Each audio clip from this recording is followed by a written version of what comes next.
Hello, everybody, and welcome to Benivo Bites. It's the world's first mobility tech show, and we are here every other week talking tech, and we have got an amazing show lined up for you today.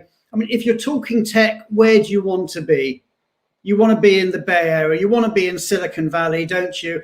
And we have got not one, but two titans of our industry live from the Bay Area who are joining us together with Nitsan Udan and myself, and of course our immigration updates from the one and only Julia Onslow Cole. So we've got a great show for you today, and we're talking about a really big subject. We're talking about the future of tech and global mobility. In fact, this subject is so big, we're going to split it over two sessions. We're going to be talking about it today, and today we're going to talk about it from an efficiency point of view. How can you use technology to make mobility more efficient and more effective? And then when we're back in a couple of weeks' time, we're going to talk about it from a strategy point of view. How can you use mobility to make mobility more strategic? So people are coming in from all over the world. It's great to see you. Who have we got coming in? We've got Michael from Auto Relocation. We've got Sarah from Nashville. We've got Emily from France. We've got Tara from eBay. Louise from the Bay Area, rather. We got Louise from Essex. We've got it's mango season apparently in India. So hi Priyamvada. Michael from Ace Relo. So we've got people are coming in from all over the world, but we've got such a great show lined up for you. Now, I think you all know how it works. We want you to join the conversation. Some of you already are. Write in that comments box. Tell us where you are, what's on your mind. And as the conversation goes on, ask questions. As I said, we have got some legends of mobility on the show today. So feel free to ask questions as we go forward and join in the conversation. We do this show for you, and we want to engage with you as much as possible. So you know the format, join in the conversation. Now, let me tell you about what we've got coming up. As I said, today, we've got the future of tech in global mobility, and it's a fireside conversation, although we don't have a real far for you. It's a fireside conversation with Eric Halverson and Wes Okumura, and indeed our very own Nitsan Udan from Benivo. And that's going to be a great conversation. What's interesting about that is that we've got three veterans of the industry, and we're going to be focusing on technology from slightly different perspectives. Eric used to head up mobility at PayPal, so he's looking at very much from the in-house view, the corporate view about how you can use technology to enhance global mobility. Wes was the head of the human capital practice in the Americas for EY, and he has advised hundreds, probably thousands of companies, and he's going to be looking at it from the consultant's point of view. And then, of course, Nitsan is our techpreneur. He's the person who develops the technology, and he's going to be looking about from the practical point of view of what can be done with technology from a practical point of view, and also will be responding to the challenges that are set out for him. This Bay Area theme, this Silicon Valley theme we've got going on, we're going to carry on for a few weeks. So next week on the 21st, The View from the Top is back, and our guest next week is Steve Brown, who is himself a Bay Area resident, and he's the head of talent and career mobility at Electronic Arts. And with him, our focus will be really on talent, on employee experience, on how you can make mobility more than just moving boxes, but make it a strategic part of the talent function. So we've got a great show lined up for you next week too. So anyway, that's the sort of stuff we've got coming up. But before we get really too far into the technology discussion, we always have an immigration update, and we try and do that every week just to make sure that everybody knows what is the latest in the fast-growing world of immigration. So what better way to talk about immigration than to bring on our very own, Fragment's very own, the legend that is Julia Onslow Cole.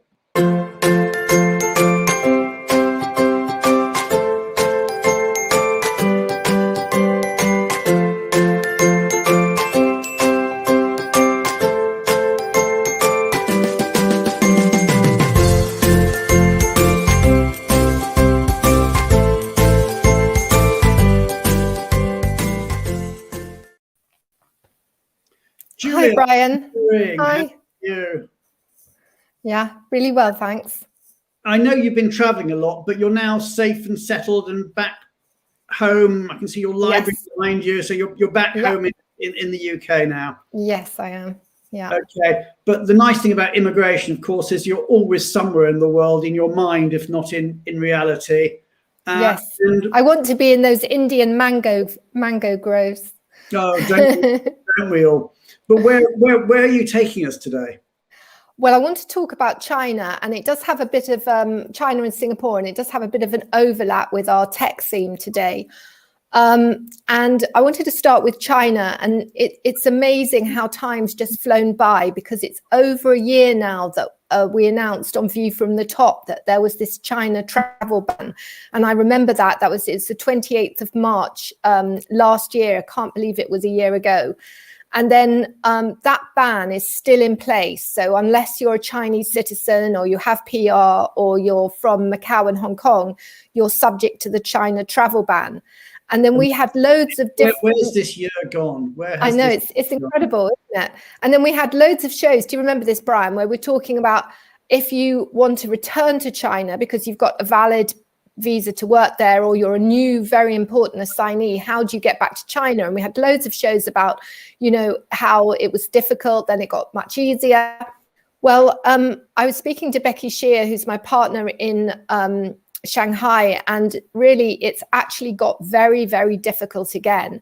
So she was saying that at the peak, when we were talking about how to get people back to China, she said of 10 exceptional cases, these are all unfortunately having to go under the exceptional cases to get around the travel ban. She said we were confident that you get 8 through, and now you've got 1 if you're lucky. So there's a lot of process around it, and it's very difficult. But what China has said in the last couple of weeks is that if you have 2 shots of the Sinopharm vaccine, then this ban will not apply to you. So only for that one vaccine? Only for the one vaccine, only for the China vaccine. And I thought that there was only 1 China vaccine, but in fact there's 5 China vaccines. So if you have 2 shots of any type of China vaccine, the ban won't apply. So for example, if you had a US citizen who has been all this time, say, working and living in China, and the China vaccines which are being offered to foreigners in China, and they've had 2 shots, then they can go freely between China and the US completely outside the ban. But it is quite an interesting concept, I think. It's a slight politicization of the vaccine, that, it has to be only the China vaccine. Is this a question of my vaccine's better than yours? I couldn't comment on why it's the case, but the difficulty is that it's only available in a few countries. So it's certainly available in the UAE, it's available in Hong Kong, Macau, and Thailand. But in other countries, it's not available. So you couldn't benefit from this provision anyway. So Ian has asked a question. You can't get that China vaccine in the EU, for example? No, I don't believe you can. No. So in Serbia? I think, I'm not sure. Is that Alexis saying you can get it in Serbia? I don't have a full list. Yes, he's saying it is in Serbia. Yes, I don't have a full list, but it is difficult to get. From our audience, moving on, yeah. Yeah, but also, of course, there are people that would prefer to take another vaccine if they had the choice. So, but anyway, so the other thing to say, a sort of good news piece from China, is that there's new rules in Shanghai which allow a relaxed work permit regime for foreign nationals in scientific and technological occupations, again, fitting in with our technology theme today. And we've seen a huge spike of interest in those cases. And they're offering, for example, a relaxed age limit, a relaxation on the document legalization requirements, the work experience you required. They're really, really keen to see people with good technological experience come into China. So a very quick update on Singapore. So again, the travel ban there continues, and this applies to everyone except Singaporean citizens and people with permanent residence, and otherwise you need pre-entry approval. And again, we talked for weeks about the different travel bubbles, and particularly every week when we talked about travel bubbles, we said Singapore was negotiating them with all these countries, and nearly all of them have now fallen apart. Some of them have fallen apart, like Hong Kong, because of the spike in COVID cases. And then some others have fallen apart, say, like the China vaccination route can't apply to Singapore because you can't get the Sinopharm vaccine in Singapore. And then some of them, only one half is applying. So you can get half your journey, but then you can't get back easily. So what Singapore's trying to do is the government's really working hard with a number of countries, and in particular Malaysia, where there's very, very strong travel between Singapore and Malaysia, and New Zealand, which is regarded as an extremely safe country, to develop technology to recognize your vaccination history and using blockchain. So the Singaporean aren't really concerned about what type of vaccination you had, but how you would prove it, and how you would get a mutual recognition and a vaccine certificate. And I mean, I think this is something that we will be talking about a lot over the next coming weeks, because it's a really, really important area. So the world is starting to open up, but yes, it's starting to open up very, very cautiously. I actually think the world has got some sort of post-traumatic stress disorder, that governments around the world have gone from being quite cavalier to being really very, very scared. Yes. Some countries obviously were actually very scared and sensible in the first place, but many countries who took a slightly more relaxed attitude, slightly nervous about upsetting their citizens, have now gone the other way, and they're scared to open up again. Yeah. And I think there has been quite a lot of fraud in relation to, say, PCR certificates. I know that, obviously all that PCR certificates, you in some countries when you're traveling now, and when I've been traveling, you just give your PCR certificate in as your plane lands. But then, there have been lots of cases where those have been forged. And so, the vaccination and using blockchain. And I think the idea is that you could actually go drill right through the blockchain to see your vaccination batch number. That is something that, quickly that people will work on. And the other thing that I've heard is that there's a real push to make certain areas really COVID free. And when I was in the Maldives, those islands were really COVID free. You had your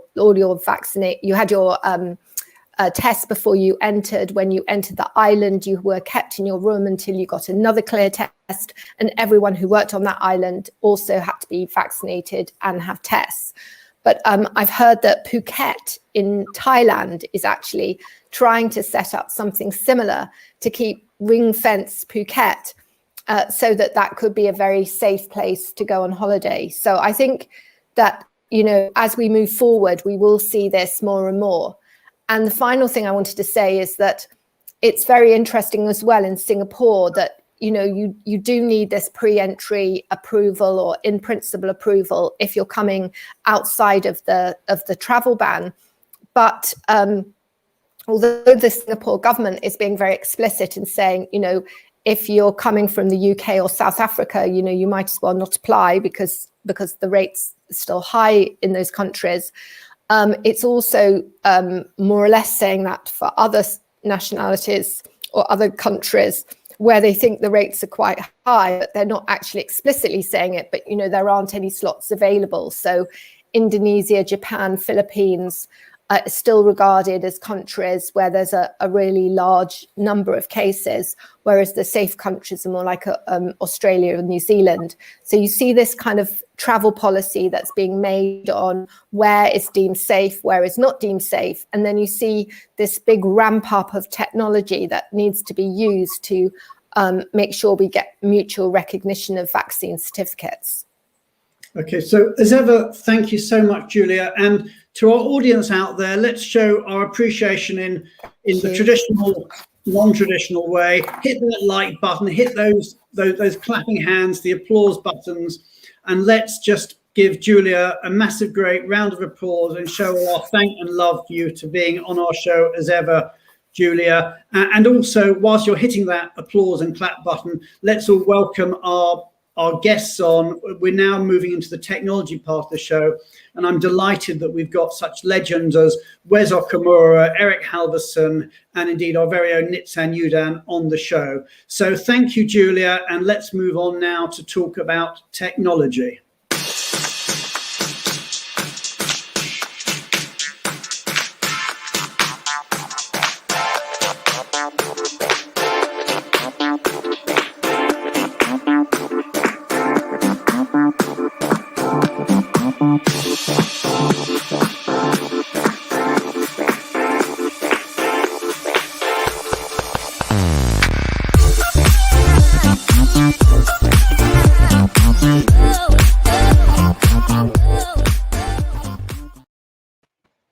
Hi guys, hi.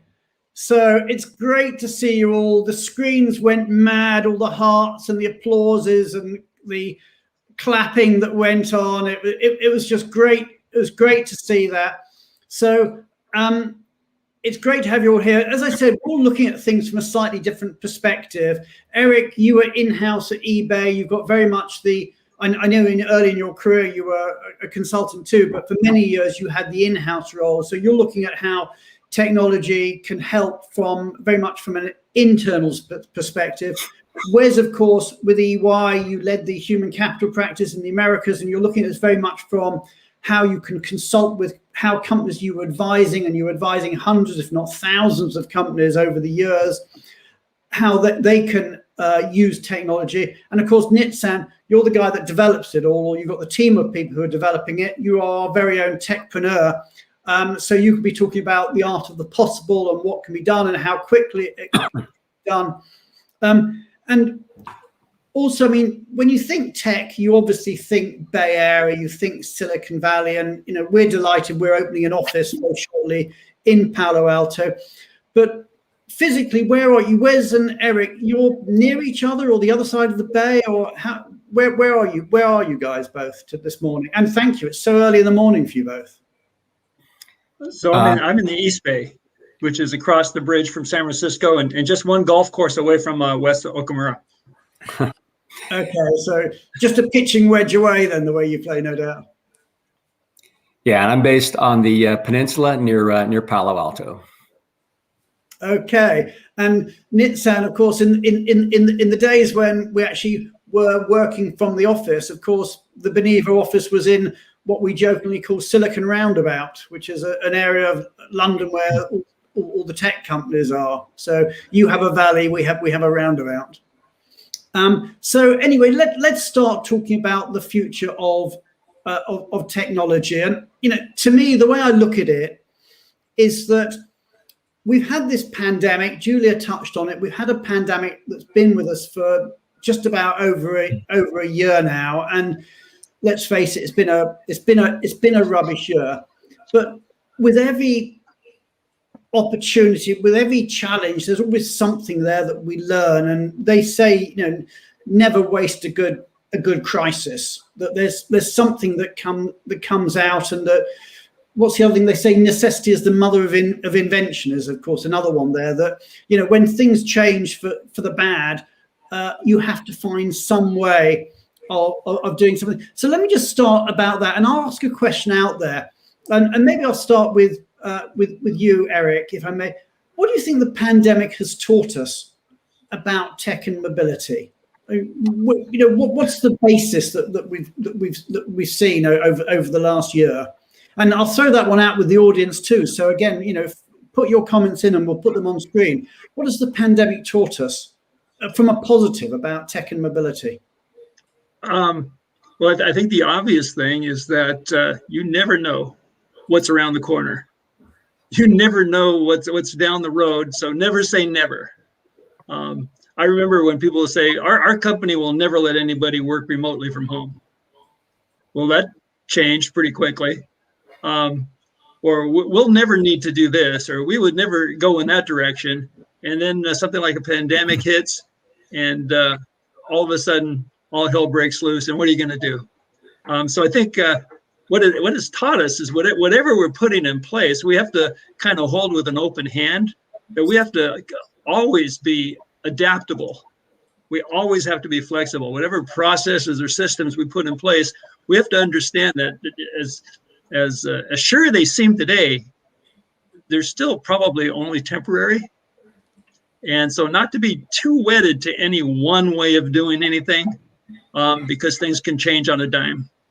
Yeah, I love that concept of being flexible, of not knowing what's on the turnpike. My late dad of blessed memory, he had a favorite joke.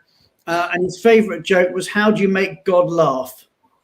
And the answer is, tell him what you're doing tomorrow.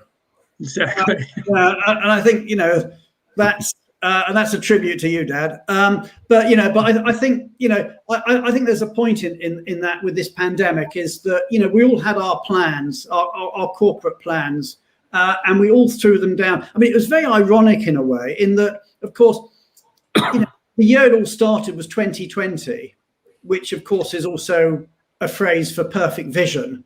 And pretty much every company I know of had some form of strategic plan that said Vision 2020. I mean, I don't think I know a company that didn't have a Vision 2020 plan. And every single company in the world got it wrong. All those Vision 2020 plans just were thrown away. But Wes, from your perspective, from an EY day or from advising your clients, what do you think the pandemic has taught us about tech and mobility? Yeah, great question. I think a lot of things. And maybe you start out with a little more broader comment. But I think before the pandemic, many forward-thinking companies were floating around this concept of the future of work and what that would look like, including these concepts such as remote workers, different work environments outside of the traditional office, those types of things. So obviously, with that pandemic happening, the future work is now. All that's been accelerated. So the companies that had been thinking about those things, I think, are probably a little bit better prepared than some other organizations. The second, I think, key theme is that mobility issues are now impacting virtually the entire workforce, particularly, obviously, with the remote workers. And thus, I think, elevating the importance of the mobility function overall with greater connectivity to business leaders, the C-suite, and so forth. And then I guess the third thing is, despite many companies facing headcount reductions and reduction and focused in the enterprise cost, the business case for more investment in mobility technology is stronger than ever for a variety of reasons, with companies focusing on things like scalability, improving operational efficiencies, cost management, et cetera. So some of the takeaways, I think, that are becoming much more apparent and clear as a result of the pandemic. And what have you seen, Nitsan, from your perspective? I mean, obviously, for a company that specializes in moving people, which is what pretty much all of us do, it was not a good year, to probably put it slightly mildly. But what have you seen in terms of how companies have been adapting to this? Well, yeah, I think what we've seen in companies is accelerating processes that were happening before slower. That was, I think we see it everywhere that is happening. Whether it's, even this show, right? The show that we are now with 170 people live on it didn't exist before the pandemic.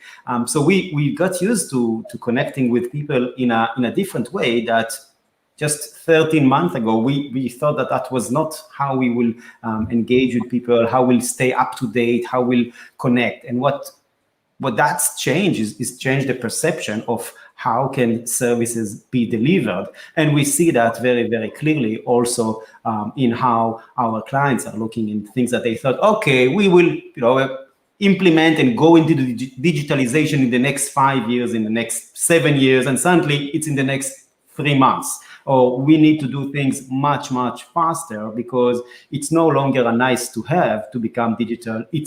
We need to be digital in order to be able to safely deliver on our services on one hand. And on the other hand, the data privacy becomes much more an important issue, right? So when everyone switched to Zoom, initially there was like a big hype, right? That's cool. But then when Zoom was not secured in the beginning, there was all those weird scenarios of people bumping into conversation, and suddenly Zoom had to upgrade their security to support that. And so many other companies started to treat information and the data of their employees in the last 12 months. We see that coming up in conversations. I'm not sure if it's because of the pandemic or the other regulation that's happening, but definitely something that we've seen in the last 12 months. No more sending initiations by email and sending people information in ways that are not the most secure as possible. And I think the audience has seen that as well. I'm just going to bring up a couple of comments here and leave them out there for us to discuss. This one, the first one is from Alex Felstead from Global Mobility Executive. Hi there, Alex. He says, I think a positive to come from the pandemic is the shift towards greater digitization in global mobility. During a recent Global Mobility Executive event, we asked the GM and HR leaders if they've implemented any technology during the pandemic to help manage their global mobility programs. 63% said they had. And then a follow-up comment on that from Nicola, and he says, totally agree here. The pandemic has given an extraordinary boost to talk about technology in our industry. Now everybody's listening, especially in-house. So, I mean, I think, you know, maybe that, I mean, certainly from our perspective, but I think from the industry's perspective, that is a positive that has come out, is that people have responded to the challenge and they found new ways. And I think one of the issues that Wes just touched on it very briefly, but I want to go into it in more detail, is one of the issues that came up is this whole question of the importance of scalability. That, you know, that one of the problems with a traditional program, and by traditional, I suppose I mean analog, non-technology program, is it's quite hard to scale up, or actually, when we look at 2020, scale down. But with technology, it can be a lot easier to scale. I mean, I don't know whether somebody wants to sort of just riff off me with that and just talk a little bit about how technology can help you scale and therefore be less volatile in a volatile world. Nitzan, do you want to come in on that one? Yeah, I think one thing that we've seen clearly in the market is those challenges of scaling down this year, right? Especially when scaling down, meaning often when most of the services are delivered by people, the only way to scale up or down is to change the workforce, and both of these are actually hard, right? Anyone who recruited know that recruiting is hard and painful and a lot of hit and miss, and the only thing that is worth in recruiting is doing layoffs, which it's obviously something awful for the person who being laid off, especially at a time like that when you know that there are not going to be a lot of options for them on the market. It's hard to do. It's hard for the people who stay. So it's just something that we want to see how we avoid. But it's not only that big. It's also the knowledge loss. Right, the people, when everything is delivered by people, the knowledge sits with the people. And what happens when people leave is that there is a big impact, especially when we suddenly need to scale down so dramatically.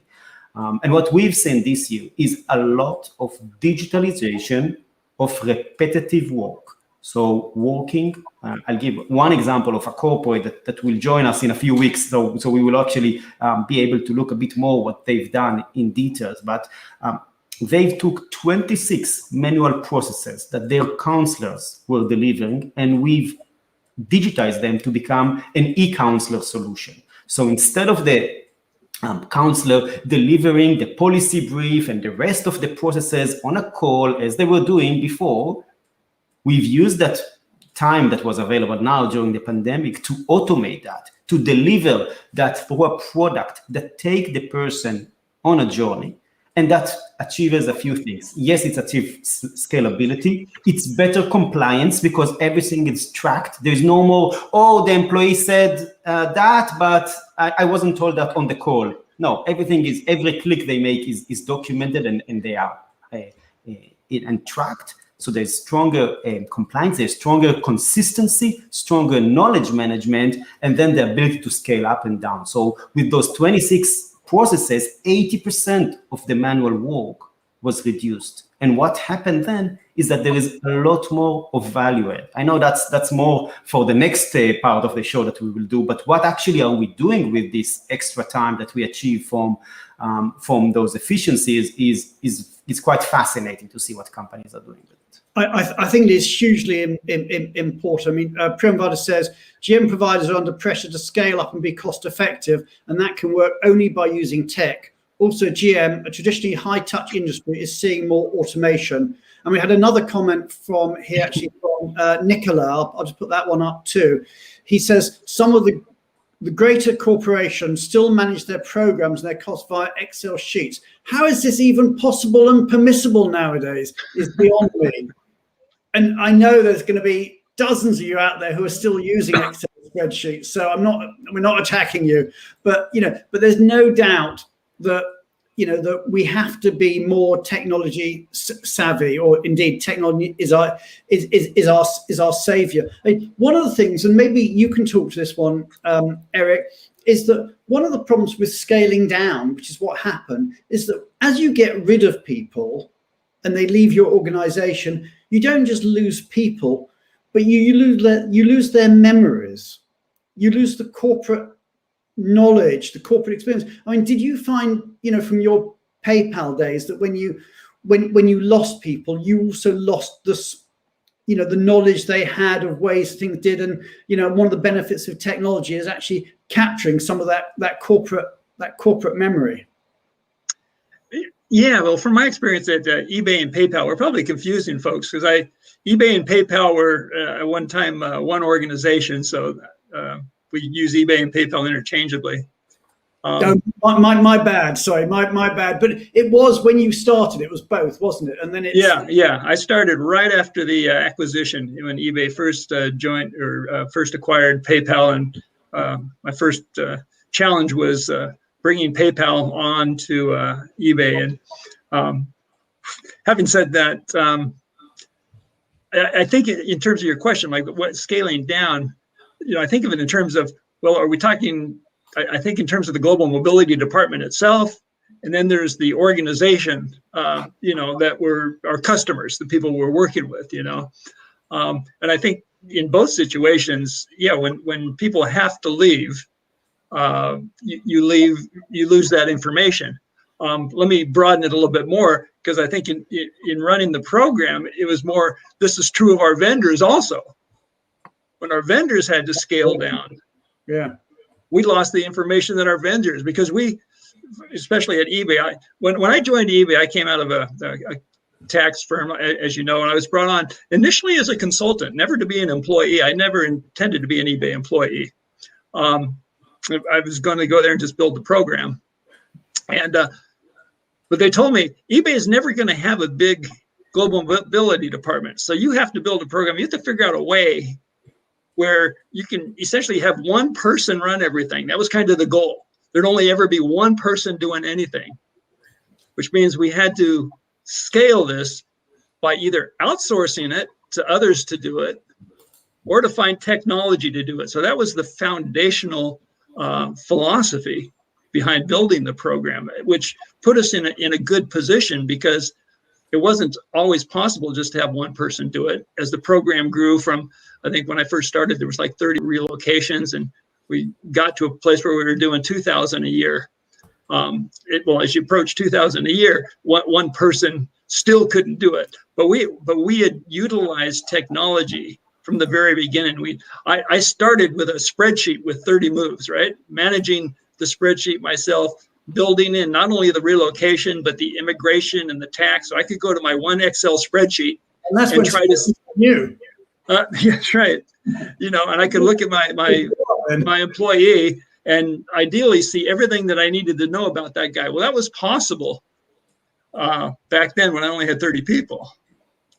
And then, of course, that became impossible, and I had to scale it using the technology. But as I did that, I also had to scale using, suppliers, relocation management companies. And so a lot of the information I didn't have direct access to was with the companies. But as they scaled down, I'm losing that knowledge as well. Well, let's talk about that with Wes from a supplier angle, because obviously, Wes, you were on the supplier side, and obviously, the big four firms have done a huge amount in terms of use of technology, and they've gone out and outsourcing to low-cost areas and digitization.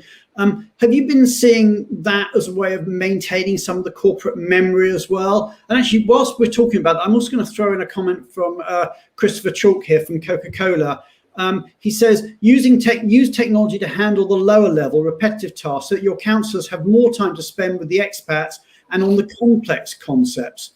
Is that something that you found from your EY days, Wes, that you could use technology to actually free up the advisors to do, if you like, the more sophisticated stuff, and the repetitive stuff could be taken away through technology?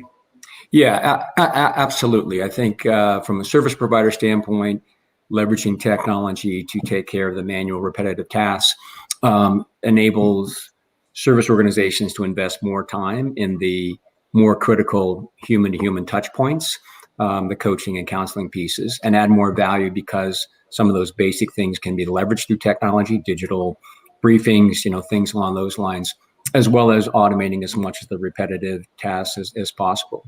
I guess the other thing that's a key focus area of technology is that whenever you have manual activities that are repetitive, it increases the chance of error. And if you have the right technology, in theory, that error or the quality, the accuracy should go up that much more because you have technology driving that production, and you can have automated checks and balances to ensure that the accuracy is at that super high level. So I think it improves the service levels, the efficiency, as well as the quality of the reporting and the deliverable as well. Okay, I mean, you've talked about efficiency there, and I'd like to just move the conversation onto that as a subject, which is how can we use technology to improve operational efficiencies? What are the actual specifics? I know Nitzan, in a moment, I think we'll move on to actually showing a few examples, but let's just start off talking about this conceptually, because we all know we need technology. I think we've agreed it's going to digitize and it's going to take away the repetitive stuff. But give us some examples of how we can actually use technology to really enhance operational efficiencies and where we think that could go. I mean, Eric, do you want to sort of kick off on that one? I'm sure, and several of the people are making comments. I see where they're talking about you take the repetitive, mechanistic type of situations first, the lower level things. And those are the things that you want to automate right away. The repetitive tasks, the tasks that are taking up all your time. Hey, before I go further, I just got to give a call out to some of my friends as I see they're coming in. So on a personal note, hey, Quigley, Tara, Chris, Drew, Fiona, Elizabeth, Susan, Dana, Brian, good to see you guys. Anybody else I missed? But that's just, all right, now back to your regular programming. I can see from some of the comments there, some of them seem to be your golfing buddies as well. That's right. They're making comments about the wedge shot, which for me would be a 5-iron. But that was the basic thing.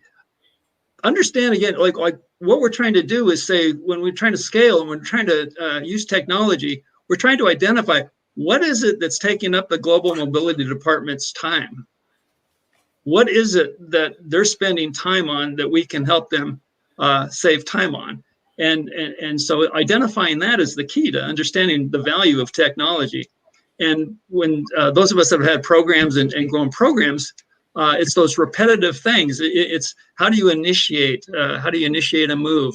What kind of documentation do you have to prepare? Are you doing a different document every time, or are they the same document? How do you get the document delivered? How do you get the payback agreement done? How do you get just all the minutia? And as you identify each of the steps, sort of the workflow, you're saying, okay, how much of this workflow can we do a different way, a better way? And so that's kind of where it starts. And then like a lot of the comments are saying, you want your people to actually be spending their time on the higher value consulting kind of things, the problem solving, the things that are people to people that need to be done. right? But these repetitive tasks, all these have to be taken care of a different way, and that's where the technology comes in.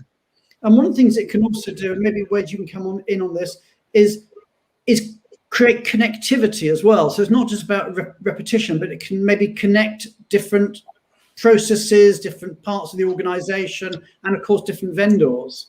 Absolutely. You remember when I just give my anecdote of how I started eBay, and I had my Excel spreadsheet, and I had my relocation, I had my tax, my immigration. Well, it's funny that's where we've sort of come. It's like, how do we integrate all these things? How do we connect the various systems that we're responsible for, so that we're not just going everywhere to look for everything? And so yeah, the integration, exactly like you said there, Brian. How do we have better connections? Yeah, Wes, do you want to come in on that? Yeah, so I agree with everything Eric said, and then I think, when you think about the mobility function, it crosses so many different areas, whether it's tax, immigration, relocation, payroll, employment law, et cetera. And there's data points from all those different functions and areas. And the more that you can harmonize that data and connect that data, it allows you to improve your operational and management effectiveness much more, as well as allow you to have a lot more strategic insights and even apply basic analytics or more sophisticated analytics by using that data in different ways. So, from where I hear, that's sort of the direction that most forward-thinking mobility programs want to go, is really how to connect all those data points to make it more effective, more operationally efficient, to have those sort of insights, those new insights, so they can provide better advice to the business. And then from an employee perspective, simplify that whole process, because we still hear that the mobility function from an employee standpoint is too cumbersome, too complicated. And the more that you can leverage and synchronize that data will just make it a better overall experience. Right. And going back to our sort of our original point, is that this technology, this answer, let's say we look at our program, we look at our systems, we get the technology, but we don't know what's going to be around the corner. So that technology has to be adaptable. It has to be able to change on a dime. It has to be able to adapt to the new thing that is needed.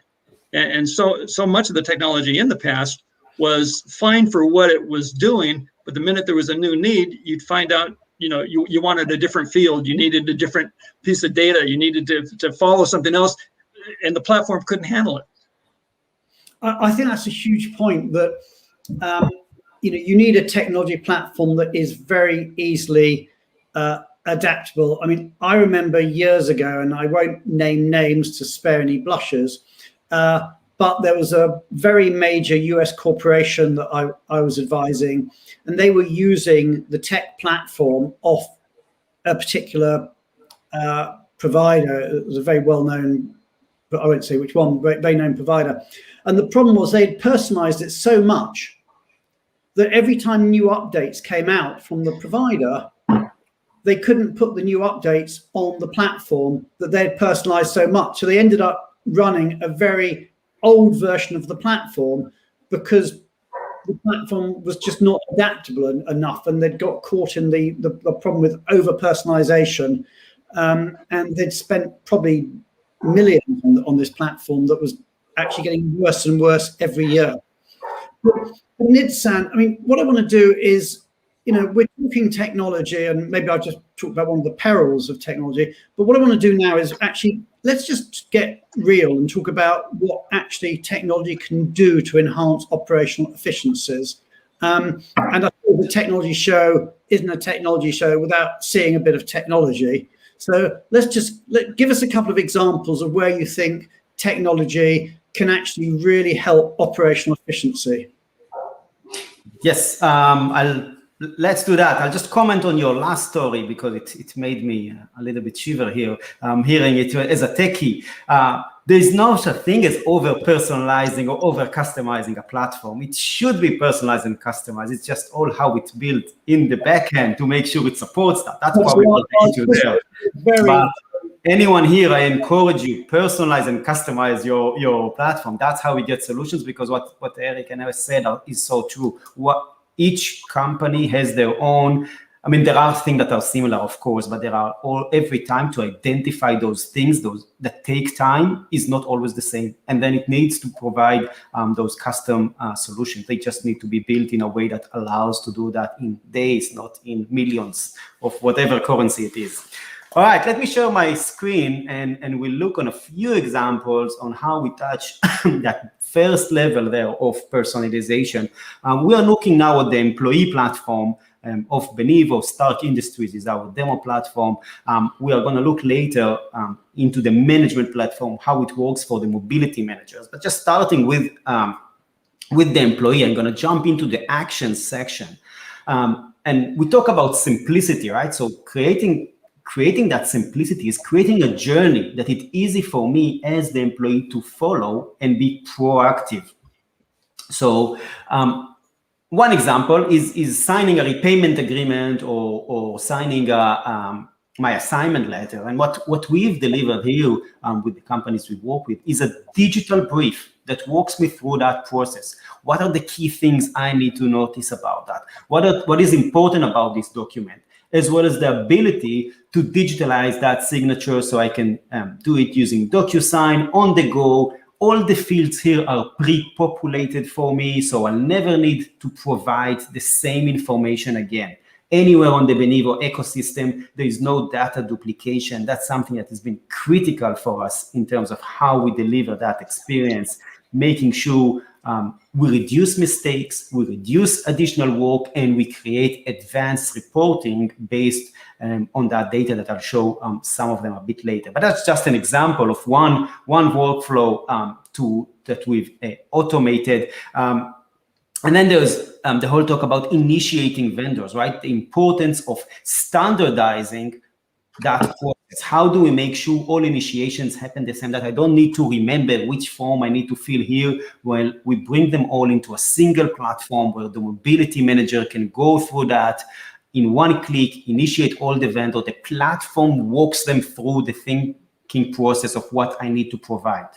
Ideally, already integrated with the HRIS, with the Workday or PeopleSoft or that, and any other system, making sure we get that information, again, through automations, APIs, saving the need to think and on repetitive work and freeing up headspace to do more. And if we look again from the side of what's happening after that, right, is how do we also reduce another repetitive work, which is answering the same questions over and over again.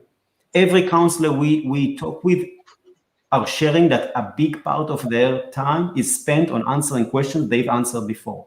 So what we've created is we are working with corporate, bringing that knowledge to be part of the platform. A lot of it is our data that we provide around the different settling in, destination content, etc. And another is company-specific content that we add to the system to make sure that it delivers the experience. And then for the employee, I can just search for whatever I want to know, whether it's opening a bank account or on my policy, and I can see and find the relevant information just by searching and going to that directly. So we make it easy. A lot of this is doing what we were talking about before. It's preserving corporate memory, or it's enhancing corporate memory, because people don't have to find the same answer time and time again. And if someone's left, they don't know. It's preserving it. And I mean, I take a very simplistic view with relocation, which is I think that assignees, people are moving, only ever have one question that you need to answer. And that one question is, what do people like me do? People like me who've made that journey before to that location or within that company at that level, what do we do? What sort of accommodation do we want? How do we open a bank account? How do we get a visa? How do we do this? How do we do that? All they want to know is what somebody else did before. And actually, in a way, it's a real shame that until before this, there was no way of collecting all that information into some form of repository of knowledge. If I need to open a bank account, and I think you've got that up there, which is a good bank account to open with? It's all the same question. What should people, or what do people like me do?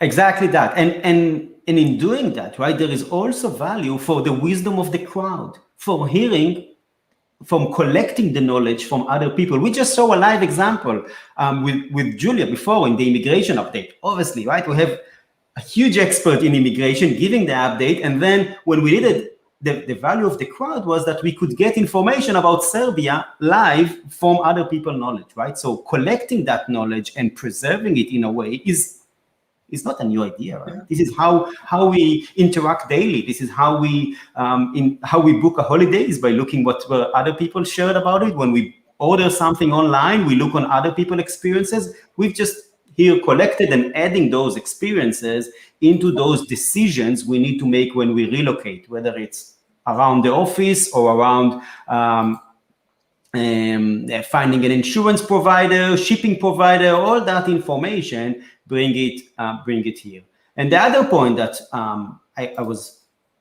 I wanted to add in terms of connecting the information, and we'll look a little bit later on that as well, is the fact that we can provide live, up-to-date information to the employees on the progress of the service delivery. So for example, as the employee, one of the questions they keep asking counselors is, what's going on with my visa immigration, or with my shipping, or with any other of those services? Instead, we just give them that information. So just like when we order a food delivery on Uber Eats or Deliveroo or another service we use, we want to know in every second where it is. We created those mini trackers, Benivo trackers, we call them, where I can see at every stage, what's the status, in this case, of my visa application. I can see how many days it will take every step, who needs to take an action here, and in a fun and engaging ways that I can just open my mobile and see it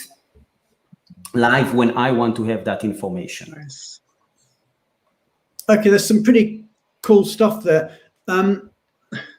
There's another area I wanted to sort of just talk about. Maybe I'll just stop sharing the screen for a moment. Let's just take that off screen.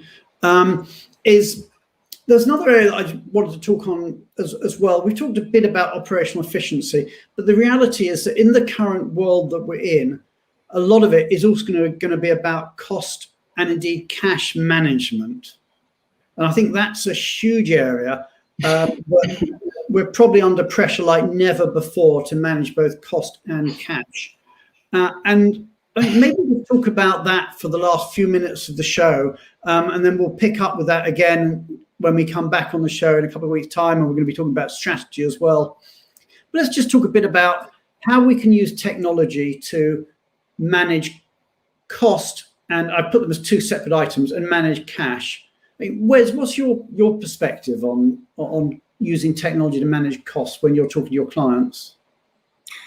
Well, as you mentioned earlier, as a result of the pandemic, the focus on reducing overall enterprise costs has been higher than ever for most organizations. And so obviously that impacts the mobility function. But like we're seeing with most mobility program leaders or programs, is that traditional mobility has gone, ground to a halt, but other types of mobility, including managing remote workers, new hires, relocations, international relocations, those populations have skyrocketed dramatically.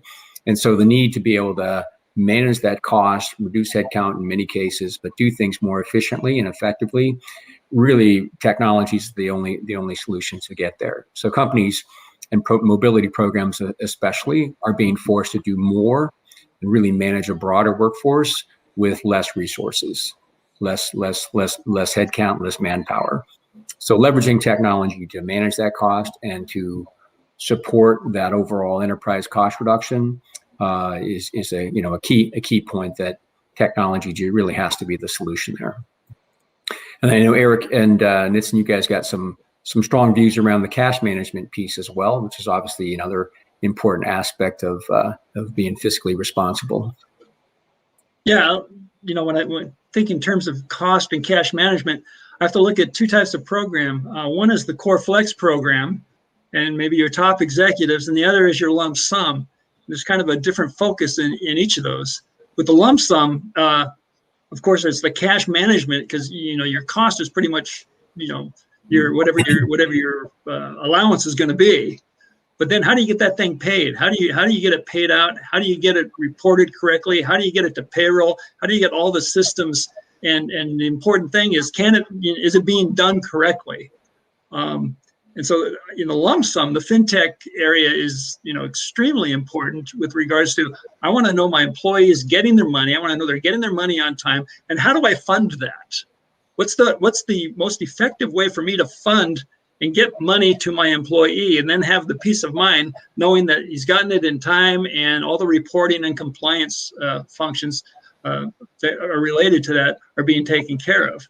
On the other hand, then I look at the Core Flex program and I go, now I'm in a situation where there's services being provided, services being purchased, things that are being purchased. And the real focus internally for me is, how am I budgeting that? Am I getting accurate cost estimates? Do I really know what this is costing me? And can I make decisions with regards to what I want to do with that employee based on the information I'm getting? And that was always a big problem, actually, or challenge. Let's lighten it up a little bit.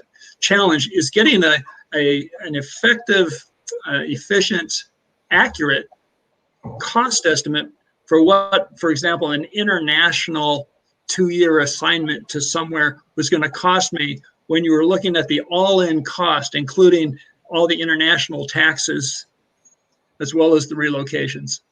And so those were two challenges for technology to handle.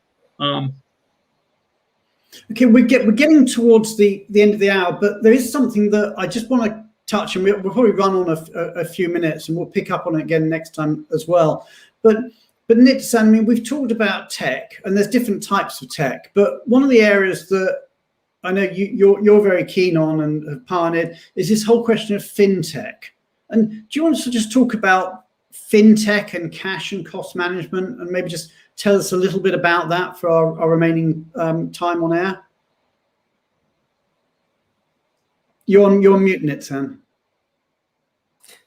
Thank you, Brian. So I think one, just to clarify, fintech, right, is merging the words finance and technology. And it's an industry that has been booming in the last 10, 15 years. And there is so much for us, the mobility industry, to learn from that, right? Because all the relationship, for example, that we have with a bank today is very different than how we engaged with a bank 15 or 20 years ago. So that's one aspect. And the second is, how do we actually use fintech solutions to make sure we get the basics done, to make sure we are delivering on compliance, and then getting it to the better levels of telling a better story internally, using data, and improving employee experience. And all of that can be done with fintech. So I think that the basics from that, right, start by making sure we deliver on the most basic thing of a lump sum program or an allowances, which is get the money there, right? And that's the basic of doing that. Get the money there. And the second thing is get it there fast, right? Because the impact of time has two. First, it created anxiety and complexity when it takes more time to make sure that until the money arrives. And second, there are costs associated, right? So you ask, Eric, how do you reduce those costs related to making payments? The solution there are making sure the money is passing fast. And how do we use fintech to move money faster? One thing that we've implemented in Benivo is using artificial intelligence, AI, in order to analyze every payment request and automatically approves it. So today, when an employee, for example, applies for an allowance payment, a reimbursement, or for another one of our fintech solution on the Benivo platform, a process that would otherwise take them 2 weeks happens in 5 minutes. In 5 minutes, they submit their application. The application is reviewed via an algorithm, is approved, and the money is being released, and the payment arrives to that employee instantly. Between instant to 1 working day, depends how they want to get paid and where. Application to payment, 5 minutes. Yes, and that's kind of changing the whole changing. Just confused for a second, and just changing something that would otherwise take 2 weeks into into 5 minutes. And the way to do that is, the benefits from doing that is reducing the cost, reducing the touch points, so the number of mistakes, and that results with people with the need to spend less time also on checking, because we have a system that does it. So maybe I don't need a person now who will check what my vendors are doing, because everything has been automated and is working and can create automatically also the alerts when something is going wrong. So just a few examples how fintech simplifying a process that is perhaps one of the still complicated process in our industry. How do we get money to another location? And the last bit of that, right, what the fintech, I would say the revolution allowed us is to make local transfers, right? So in Benivo, we are expert in making payments, perhaps the only platform that can also do that, but do payments. But what we are expert is also making those payments local. So when we pay someone in Argentina, we pay from Argentina. These are not funds that are coming from overseas, right? We just simplify the process, again, reduce also a lot of the cost associated with that, and making sure it happens fast and you can trust it. It doesn't become so complicated. Money actually arrives, and the first concern, will it get paid, is ticked. The second concern, how do I report it correctly? How do we make sure we make the local tax compliance available? Again, rather than having a person that need to remember to do that, it's all automated into a system that delivers on that, right? So we can actually make sure that all of that is happening, and finally we get the efficiencies of time and manual work. So that can be used by corporates to pay their assignees or their vendors, or indeed by RMCs to pay their supply chains. Yes, we've seen all of these, as well as cash advances to employees, right? So the ability to give an employee, especially those in early career, we heard last time from Bayer how they leverage that option of giving a cash advance to employee that then they repay back to Benivo in an industry. But that's covering in 2 minutes or in 3 minutes, covering fintech. Okay, well, we'll go into that in more detail, I think, on the next show, and we're going to carry on. So this is just the start of our fireside conversation. There was so much to talk about. We were wondering whether there was material there for 1 or 2 shows. I think there may well be 3 or 4 shows in this. There's so much stuff to talk about. But we've started touching on operational efficiency. We will be coming back in a couple of weeks to talk about strategic, how you can use technology to become more strategic, and we'll be getting into areas like data analytics, predictive analytics, and how you can use it to take mobility to that hallowed seat at the table that everybody talks about. And we'll also be covering off more about fintech. But we are getting towards the end of the show, so let me just bring Julia back onto screen. So, Julia, great to see you again once again. Yeah, that was fascinating. Really, really fascinating. I made so many notes and so many brilliant comments from everyone. It was really a really engaging discussion. Thank you. And thanks to you. Thanks to Wes and to Eric from the Bay Area. And I know this is some of the stuff was stuff that you moderated on a panel at BAM the other day. So many thanks for bringing that back, and big shout out to BAM. I know they do a great job out in your neck of the woods. And Nitsan, many thanks for showing us some technology. We will be back next week with Steve Brown from Electronic Arts talking about talent. And the week after that, we'll be going on talking about the future of tech in mobility. So thank you all, everybody, and have a great rest of your week. Right. Take care, guys. Thanks. Thanks, everyone.